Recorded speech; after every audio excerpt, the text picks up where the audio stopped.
At dawn on the outskirts of Donetsk, silence blanketed the fields. By 6:40 a.m., that silence was shattered. Russia launched a massive armored strike with 90 T-90 tanks, 30 BTRs, and nearly 700 infantry troops, supported by 70 suicide drones. It was a division-level operation intended to punch through Ukraine's western defenses. What followed, however, was not a Russian breakthrough, but the destruction of an entire armored brigade. Ukraine's combination of mines, drones, artillery, and mobile infantry tactics turned the battlefield into a trap. This episode offers powerful lessons in modern warfare. In the days before the attack, Ukraine's 93rd Mechanized Brigade had ceded 3 square miles of farmland with 4 200 anti-tank mines. Mines were hidden beneath wheat under false tire tracks and even on escape routes. At 6:43 a.m., the lead Russian T-90 drove onto what looked like a harmless farm road. The explosion blew its turret over 100 feet into the air, instantly breaking formation. Preparation and deception can neutralize even the most powerful armored assaults. Ukrainian operators hiding in concealed basements used small drones to trigger secondary mines. A quadcopter directed a mine under a BTR full of squad leaders. Another drone dived into a communications truck, blinding Russian command. Russians tried to escape along flat corridors, only to find them wired with delayed pressure mines. Tanks exploded one after another, turning the farmland into a furnace. Drones make the battlefield transparent, allowing defenders to control enemy movement in real time. As artillery faded, Ukrainian infantry emerged from tree lines and barns. Small fire teams on dirt bikes and quad bikes carried javelins and portable launchers. They struck fast, then disappeared, hitting side armor, rear hatches, and exposed fuel tanks. To Russians, it felt like being attacked by ghosts. Commanders lost control radios were dead, and units broke apart. Russia's brigade commander, Major General Grigory, tried to restore control. His convoy was destroyed by a loitering drone, killing him instantly. Rescue attempts with BMPs also failed, ambushed by waiting drones. Air support requests were jammed by Ukrainian electronic warfare. Soldiers described it as screaming into a void. Despite the first disaster, Moscow sent in a second wave, fresh tanks and fuel convoys. Ukraine unleashed Switchblade drones, TB2s, and HIMARS rockets. A fuel truck exploded like sunrise, igniting a wall of fire. The 92nd Assault Brigade struck from sunflower fields, sealing off retreat routes. Within an hour, the second wave collapsed as completely as the first. The Russian 5th Tank Brigade ceased to exist. Dozens of tanks destroyed, hundreds of troops killed, captured, or scattered. Ukraine did not lose a single tank. The battlefield became a graveyard visible from satellites, a black scar across 5 miles of farmland. Moscow's attempt to prove armored dominance instead shattered confidence in conventional armored assaults. Even in victory, Ukrainian troops showed restraint. Amid burning wrecks and devastation, soldiers were seen guiding wounded Russian prisoners out of the battlefield. It was a reminder that wars are fought with strategy but remembered by humanity. The Battle of Donetsk illustrates that modern warfare is no longer dominated by armored columns or brute force. Instead, it belongs to those who can blend preparation, deception, precision, and adaptability. Ukraine turned farmland into a furnace, drones into hunters, and artillery into scalpel strikes. Russia's strongest armored thrust became a shattered relic, proving that wars are won not by numbers but by strategy. And, yet amid victory, one enduring image remained a black column of smoke rising into the sky, and Ukrainian soldiers leading prisoners away. A stark reminder that even in destruction, humanity survives. At 6:40 a.m., Russia launched a massive assault outside Donetsk. 90 T-90 tanks, 30 BTR armored carriers, and nearly 700 infantry advanced with confidence. Overhead, 70 suicide drones supported the push. It looked unstoppable. Yet within an hour, the Russian 5th Tank Brigade was shattered. How Ukraine prepared. Days before, Ukraine's 93rd Mechanized Brigade ceded over 4 200 mines across 3 square miles of farmland. They disguised traps under wheat fields and fake tire tracks. At 6:43 a.m., the lead tank struck a mine, exploding so violently its turret flew 100 feet into the air. This triggered chaos. The role of drones. Ukrainian drone operators hiding in basements guided quadcopters to trigger secondary blasts and strike communication vehicles. Once command was blinded, Russian formations collapsed into confusion. Escape lanes seemingly safe were wired with delayed mines. Tanks burned in crooked lines as smoke rose into the sky. Precision artillery. From 7.5 miles away, Ukrainian M777 howitzers opened fire. Every coordinate had been mapped in advance. Guided by reconnaissance drones, artillery struck with surgical accuracy. Vehicles flipped, fuel trucks detonated, and infantry were scattered. Survivors described it as being trapped inside a kill box. Mobile infantry. When artillery fire paused, Ukrainian infantry appeared. Small squads on dirt bikes and quad bikes carried javelins and portable launchers. They struck fast, vanished, and struck again. Tanks that survived mines and artillery were picked off one by one. To Russian crews, it felt like fighting ghosts. Collapse of command. Major General Grigory, the Russian brigade commander, attempted to restore order. A loitering drone destroyed his convoy, killing him instantly. Rescue attempts failed. Air support requests were jammed by Ukrainian electronic warfare. With leadership gone and radio silent, soldiers fled into canals and ditches. The second wave. Moscow sent reinforcements, including fuel convoys, but Ukraine unleashed Switchblade drones, TB2s, and HIMARS rockets. A single fuel truck explosion lit the horizon like sunrise, igniting fields and vehicles. The 92nd Assault Brigade struck from the flanks, sealing escape routes. Within an hour, the second wave collapsed as completely as the first. The Battle of Donetsk demonstrates perhaps more clearly than any recent engagement that the age of armored dominance is over. Russia deployed 90 T-90 tanks, 30 armored carriers, and nearly 700 infantry with the intent to smash through Ukraine's western defenses. Supported by 70 suicide drones, this appeared to be a division-level offensive with overwhelming force, yet within a single hour, it collapsed into ruin.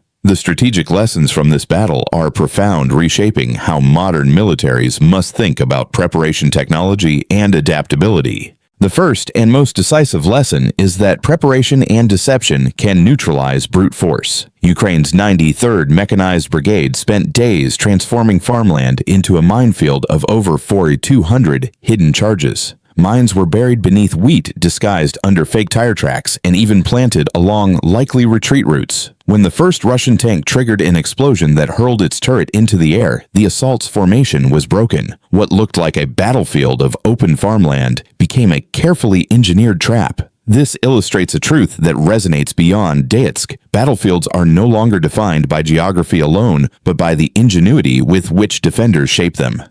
The second lesson lies in the fusion of drones with conventional defenses. Ukrainian operators concealed in basements used quadcopters not merely for reconnaissance, but as active participants in the fight. Drones triggered secondary mines, dove into communications trucks, and hunted down squad leaders. In effect, drones turned the battlefield transparent. Russian movements were visible, predictable, and controllable in real time. The capacity to see everything meant the defenders could choreograph destruction with precision. For modern warfare, this proves that unmanned systems are not auxiliary tools, but central pillars of strategy capable of denying an enemy both vision and cohesion. The third lesson is the surgical use of artillery in coordination with drones. Guided by aerial reconnaissance, Ukrainian M777 howitzers struck with extraordinary accuracy. Fuel trucks erupted in walls of fire, infantry scattered under precisely plotted barrages, and surviving tanks were forced into narrow corridors wired with delayed mines.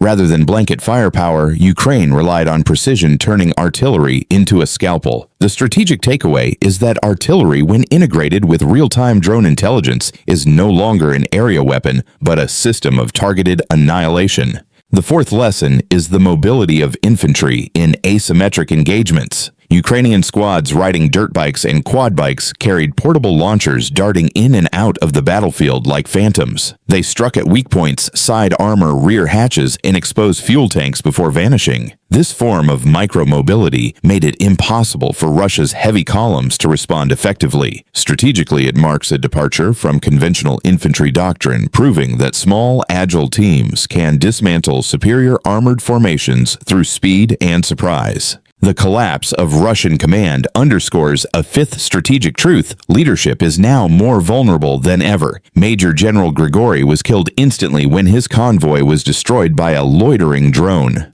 With him, the chain of command disintegrated. Air support requests were jammed by Ukrainian electronic warfare, leaving soldiers feeling as if they were screaming into a void. Without leadership radios or situational awareness, even the most powerful armored brigade disintegrated. The strategic implication is stark command structures once insulated by distance and layers of protection are now fragile and exposed to precision strikes. Finally, the broader lesson from Donetsk is the collapse of the doctrine of massed armored assaults. For decades, armies believed that tanks in large numbers could break any defense. At Donetsk, 90 of Russia's most advanced tanks were reduced to burning wrecks scattered across 5 miles of farmland. Ukraine did not lose a single tank. The battlefield became a graveyard visible from satellites, a black scar that testified to the obsolescence of traditional armored warfare. The future, as Donetsk makes clear, belongs to those who blend mines, drones, electronic warfare artillery, and mobile infantry into adaptive systems of defense. Yet amid this transformation, one image remains constant: Ukrainian soldiers guiding wounded Russian prisoners away from burning wrecks.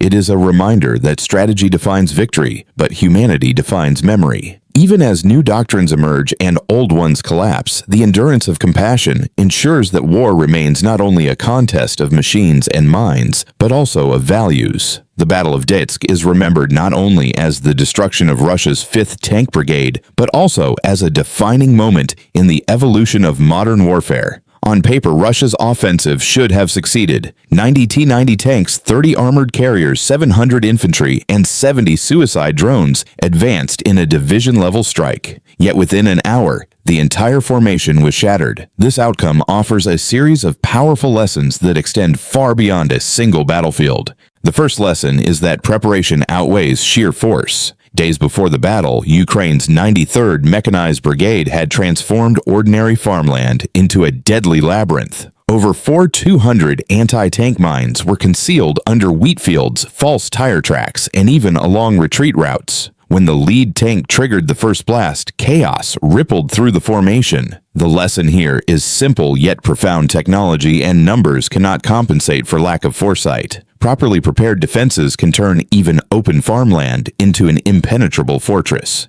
The second lesson is the central role of drones in 21st century combat. Ukrainian operators used quadcopters not only for surveillance, but as offensive tools, guiding mines, disabling communications, and striking high-value vehicles. With drones providing real-time vision, defenders could anticipate every move, making the battlefield transparent. The key takeaway is that drones are no longer auxiliary assets. They are now the nervous system of modern armies, controlling the flow of battle through information dominance. Another lesson is the transformation of artillery from a blunt weapon into a precision instrument. Guided by drone reconnaissance, Ukrainian M777 batteries struck with surgical accuracy, destroying convoys and igniting fuel depots. Instead of wasting shells in mass barrages, artillery was applied like a scalpel, targeting command trucks, logistics hubs, and choke points. This integration of drones and artillery underscores a new doctrine: firepower is most effective when fused with real-time intelligence.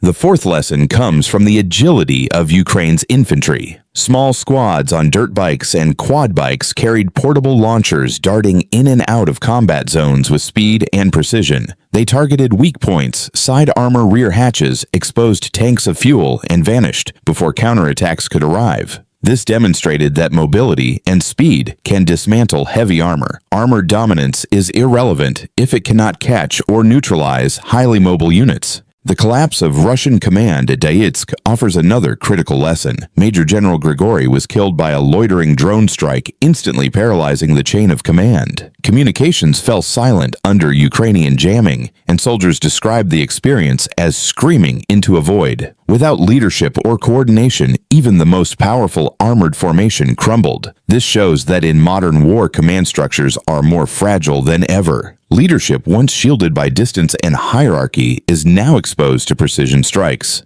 A broader lesson is the obsolescence of massed armored thrusts. The Russian plan relied on overwhelming Ukraine with sheer numbers of tanks and infantry. Instead, the battlefield became a graveyard of wrecked steel and burned-out vehicles. Satellite images showed a black scar across miles of farmland, a testament to the futility of outdated doctrines. Modern warfare no longer rewards mass, but favors adaptability, deception, and integration of multiple domains. And yet the final lesson of Donetsk is not technological, but human. Amid the destruction, Ukrainian soldiers guided wounded Russian prisoners out of the battlefield. This act of restraint and humanity underscores an essential truth. Wars are not remembered only for their strategies, but for their values. Even in an age of drones, mines, and electronic warfare, humanity remains the most enduring force. In sum, the Battle of Donetsk teaches us that preparation can outmatch firepower. Drones can dictate the rhythm of battle, artillery can evolve into a precision weapon, and mobility can defeat massed armor. It also warns us that command structures are fragile, and that outdated doctrines must be abandoned. Above all, it reminds us that even amid devastation, compassion is possible. These lessons will shape the doctrines of future wars, ensuring that Donetsk is studied not just as a victory for Ukraine, but as a turning point in the history of modern conflict.